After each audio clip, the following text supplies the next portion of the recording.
हम्म। अरे ओ प्यारे शहजादे मैसेंजर मोहम्मद, तेरी माँ भी जहन्नुम में है। इसका मतलब ये हुआ, वो जन्नत में जो मर्द होंगे जिनको हूरें मिलेंगी, तुम्हारी माँ भी उन जहन्नुमी 72 हूरों में से होंगी। ये मैं कह नहीं रही हूं, मैं पूछ रही हूं। बात तो सही है।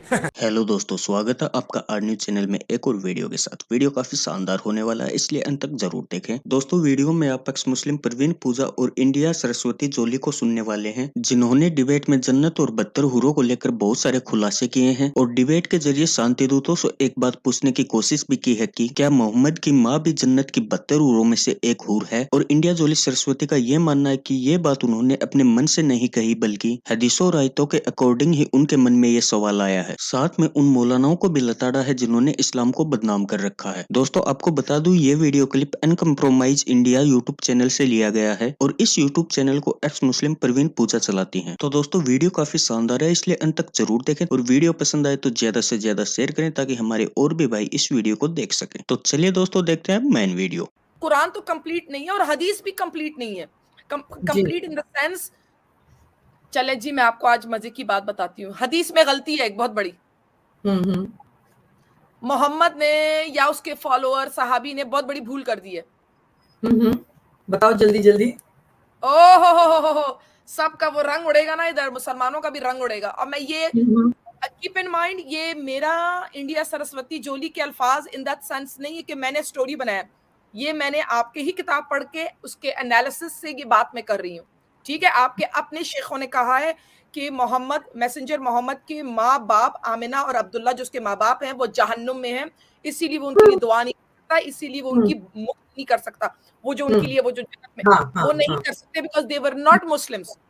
या दे वर नॉट मुस्लिम्स, तो वो जहन्नुम में है। ये कहा है मोहम्मद ने भी हदीस में कि मेरा बाप भी तुम्हारे बाप के साथ जहन्नुम में है।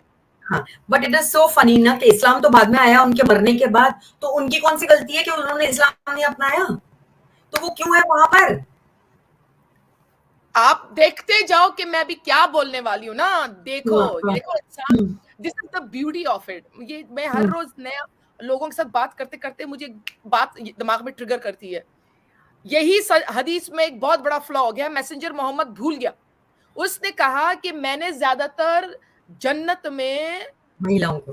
महिलाओं को देखा है, हम्म। क्योंकि उन्होंने अपनी मियों की नहीं सुनी। हम्म। अरे ओ प्यारे ओ प्यारे शहजादे मैसेंजर मोहम्मद, तेरी माँ भी जहन्नुम में है। इसका मतलब ये हुआ, वो जन्नत में जो मर्द होंगे जिनको हूरें मिलेंगी, तुम्हारी माँ भी उन जहन्नुमी 72 हूरों में से होंगी। समझ में आया आपको कि इन्होंने ये ख्याल नहीं किया कि अगर 72 हुरी जहन्नुम से उठ के आएंगी जन्नत के मर्द के लिए कि वो उनको बैंगिंग करे, तो बोलो फिर तुम्हारी माँ भी हुई ना उनमें से। समझ में आई आपको?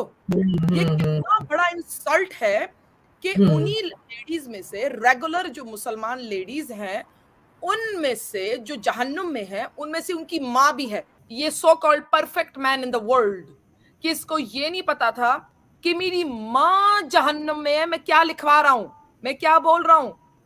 अरे भाई, तू जहन्नमी लेडीज के बारे में तुम लिख रहा है कि ये लेडीज उत्तर जन्नत में मर्दों को मिलेगा, तो इसका मतलब क्या ये भी हुआ कि तेरी माँ भी उनमें से है जिनको कोई गैर मर्द बैंगिंग करेंगे?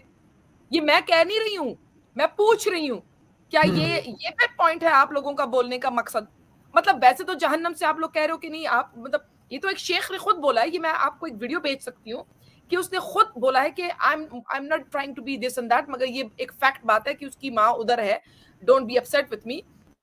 तो मैं पूछूं इन मुल्लाओं से, अगर उनकी वालिदा और उनके बाप मोहम्मद के, मैसेंजर मोहम्मद के, अगर जहन्नम में है, तो क्या मोहम्मद की माँ जो है, क्या वो भी उन 72 हुरीज में से नहीं है? फिर क्या?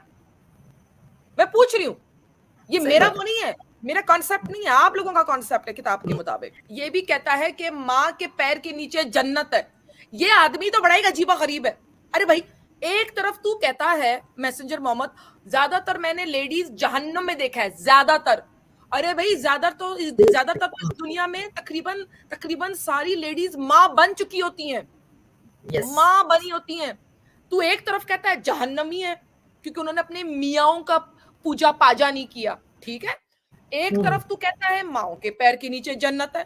अरे ऐसे कॉन्ट्रडिक्ट। नॉर्मल मैं कहूंगी भाई, एक आदमी कभी इस तरह से हरकत करेगा तो मैं बोलूंगी तेरा ऊपर का अंटेना ठीक है कि नहीं, मेकअप योर माइंड, कौन सा हिस्सा सही है। ये आदमी तो, इस पे हम एतबार कैसे करें इस प्रॉफिट के ऊपर, प्रॉफिट तो मैं नहीं कहूंगी, मैसेंजर के ऊपर, जिसको घैंटी के तौर पे रेवलेशन आता था। ये कॉन्सेप्ट भी बड़े मजे का है। जहन्नुम में जाओगी ladies, you gonna go to जहन्नुम, but you gonna be very beautiful, बहुत खूबसूरत करके तुम्हें किसी और मर्द के सामने ले आएंगे। अरे भाई वो जहन्नुम में कहाँ पे है भाई? अगर उसने एक मर्द के साथ जन्नत में सोना है खूबसूरत बनके, तो वो जहन्नुम में कैसे है? वो तो वापस जन्नत में आ गई। हाँ, तो मतलब देयर इज नो, मतलब अगर यहीं से पास करना है तो every woman should go to जहन्नुम देन आई थिंक। तो क्या जरूरत है इतना तामझाम करने की लाइफ में? वही तो वही तो मैं भी कर रही हूँ ना, I am having lot of fun. मतलब उधर भी जाके तो भाई फनी फन करना है भाई, पार्टी पार्टी करनी है। 135 फीट की होनी है और क्या क्या नहीं होना है, और हम यहाँ से पानी पियेंगे तो ऐसे गले से दिखेगा यहाँ तक जाते हुए। सो और हम ऐसे सूरज पे ऐसे ऐसे उंगली दिखाएंगे तो क्या होगा? हम तो मतलब हमारे जो कितने कपड़े होंगे, माय गॉड, मतलब beautiful. So funny, this full thing is so funny कि एक तरफ आप कहते हो कि और सारी औरतें जहन्नम में, सारी महिलाएं जहन्नम में है, उन्होंने ऐसा देखा। तो अगर यहीं से पार्सल करना है, अगर जहन्नुम से ही पार्सल करना है हमको, तो फिर सीधा वो उतना जहन्नुम का वो भी क्यों देते हो यार? अगर हमको अच्छा ही बना के वहां डालना है तो फिर डायरेक्टली भेज दो ना। और अगर चलो हम जहन्नुम में जाने भी तैयार है कि चलो थोड़ा सा हमको जहन्नुम का भी मजा मिल जाए, थोड़ा खूब मजे कर लें थोड़ा जहन्नुम में, सब जहन्नुमी लोग तो कितने फैंटास्टिक होंगे पता है, तो उधर मजे कर लो और फिर तो हमको जाना ही है जन्नत में। तो इतना मगजमारी यहाँ क्यों करें? मतलब इसकी जरूरत ही क्या है इतनी मगजमारी करने की, बताओ? वही तो। अच्छा, मर्दों के लिए कुछ नहीं है, मर्द जब गए जहन्नुम में तो याबशी वो लोग गए, उनका कोई नहीं है जन्नत का हिस्सा। लेडीज, हाँ, अरे लेडीज खूब अयाशी करो। फिर मुल्ला जात आके बोलते हैं ओ उसको वहां पर एक बहुत बेहतरीन मियाँ मिलेगा, तो पता नहीं क्या मिलेगा। उनके पास तो कोई जवाब होता ही नहीं है ना, so they have to make up a story, they have to make up a story.